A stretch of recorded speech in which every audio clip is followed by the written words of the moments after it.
Hey guys, it's me, EODGamer here. In this video, let's talk about Yunli, whether she's still worth it in 3.1, should you get her, and let's talk about Eidolons and light cones as well in this video.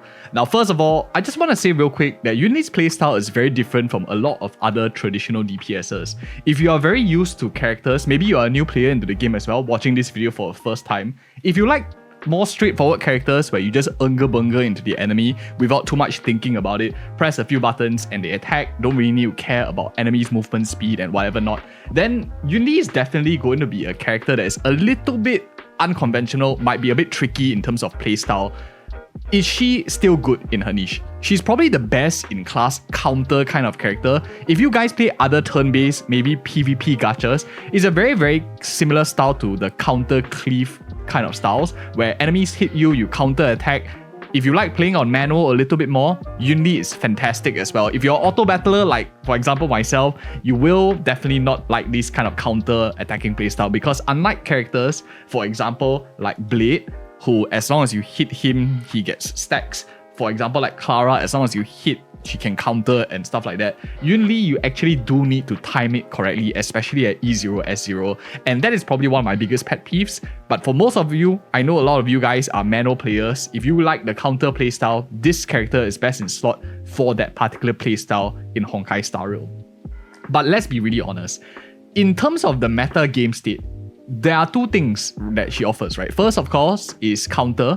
Second is element. Let's talk about the first thing, which is counter. If you just want to get exposed to the field, you do already have a very cheap alternative, which is technically, theoretically, free-to-play Clara, because you can pick her at 300 pulls. You lose or win enough 50-50s, you'll get Clara eventually, unless you're like me with like 1 year of bad luck and didn't get her for one entire year. But you already have a cheaper alternative. So unless for some reason you want to spend a limited character worth to get a similar playstyle of a niche that is not super popular, then I guess it does work. But I would say for majority of people, this niche is not really worth investing in, because at the same time, physical element is not really super uncommon. You have better, in a sense, physical characters. For example, like Argenti, who offers you a lot of physical breaking. You have Boot Hill, which is excellent in single target. These characters have a lot more versatility because you can control the team compositions they are put in. They aren't very restrictive in terms of the enemies they fight. Yunli's team compositions, more or less depending on the enemy that she's fighting, and not many characters will actually play super well with this character, since she also does care about when the enemies attack and stuff like that. Other than that, physical is not really a very popular element right now in the game. Other than these three characters, you don't really have much choice. But as I always say on this channel, you don't need to have every single element in the game, because if you notice all the bosses, they all have at least 2 weaknesses. What this means is, to be 100% efficient, you can get every single other element and leave out one, and you will still be perfectly fine in the game, since every enemy has at least 2 weaknesses. My preferred choice, the least priority of them, probably is either going to be wind or physical, since these are like the rarest elements so far in the game. But that's just the initial thoughts of physical, as well as talking about counter style. For those of you who already have here, like myself, for example, I did invest her in quite a little bit as well, fully maxed out here, with decent amount of gear as well. I don't have her Eidolons, I don't have her signature as well. So let's talk about this. Does she scale better with Eidolons for any of you who are planning to like pull for multiple copies? Long story short, TLDR, I think her Eidolons are not as critical as a light cone, because E1, if you look at this over here, 20% damage increase is really very nice. Additional instances, additional damage is great. Doesn't change too much of playstyle, it's just more damage. Over here, you have ignoring defense, which is fantastic as well, but again, doesn't change too much of her playstyle. Here, E4 also increases target's effect rest, lasting for 1 turn, which is not super critical. Where it actually starts changing her entire playstyle is E6, where auto battlers like myself will really find it really fantastic, because you can activate her special parry regardless of whether it attacks Yunli or not, which is really fantastic. This makes her it no longer limits her to the just being focused in counter teams. She's able to play into more teams as well. So apart from E6, the rest of them, as you can see, just increases a bit of multipliers. And if multipliers are the problem with a character at E0, S0, then I'll argue that you want to just like skip the character entirely. Otherwise, if you need to force yourself to get more multipliers without changing too much of the game state, I don't think it's very critical. Then it's a problem with the character itself.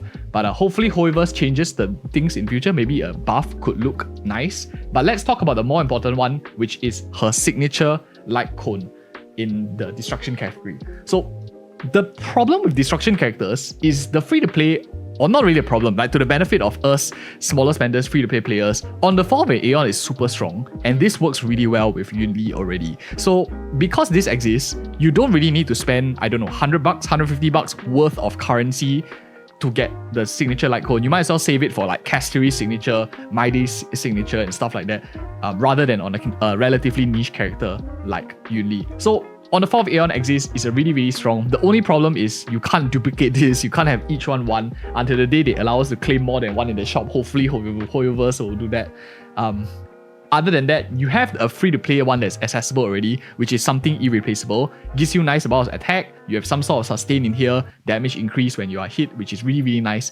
I think this is also really solid for her. You already have two options, one as a standard light cone, one as a free-to-play 5-star light cone with great stats, which makes Dance at Sunset really more of like a luxury rather than a necessity at this point. If her Eidolons wasn't like already a luxury product in itself, and her character itself is already a bit of a luxury because you're playing to a niche that's not really highly demanded right now in the game. Maybe in future, but that's what we said in like her first rerun, and nothing really materialized. Hoiverse didn't really care about a niche playstyle like Counter, because Counter, truth be told, is much more popular in PvP games, is to counter fast attacking teams, which what we call cleave teams in PvP turn-based games. So let's talk about Dance at Sunset. Unfortunately, this is a really interesting light cone, but it's very contradicting, I know. But it is a luxury, but it is interesting because it's the only destruction light cone, or one of the only light cones in the game outside of preservation light cones, that increases the wearer's chance of getting attacked. It's a probability-based game, and it doesn't guarantee a ton, but still anything that manipulates multipliers is quite interesting in terms of like multipliers to get attacked. So that's quite fun. You get crit damage, which is of course really nice, a very good damage increase of 36%. The reason why I like this light cone is because it changes the gameplay a little bit with an additional amount of getting attacked, which means you can slap this on other destruction characters to help them draw aggro in future, which is probably what is the most attractive thing, the flexibility of this particular light cone, rather than like Yunli herself even. The light cone is more versatile than Yunli, if you were to think about it in that way. Use ultimate, receive 1 stack of Fire Dance, lasting 2 turns, stacking up to 2 times. Unfortunately, it's very niche. It increases attack, follow attack by 36%. So if like you wanted to use this on My Day, you wanted to use this on, for example, other characters that don't have follow attacks, not very versatile. If this one was increase the damage of attacks, for example, when you use out, I think this will be like super solid. Unfortunately, this is specific to follow up, which means it's neither versatile enough to warrant a pull, nor is it, I think, unique enough to desire us to spend like an entire limited light cone on. There are way better light cones, in fact, even in the destruction category, and I don't think Dance at Sunset is one of them, and I don't think the Eidolon for Yunli is necessary as well. For those of you who wanted my honest opinions, that is basically a summary of my thoughts. I will also be doing more of such guides for future characters, so like, comment and subscribe for more such future content if you appreciate such honest reviews. Thank you guys so much for watching. See you guys in the next video.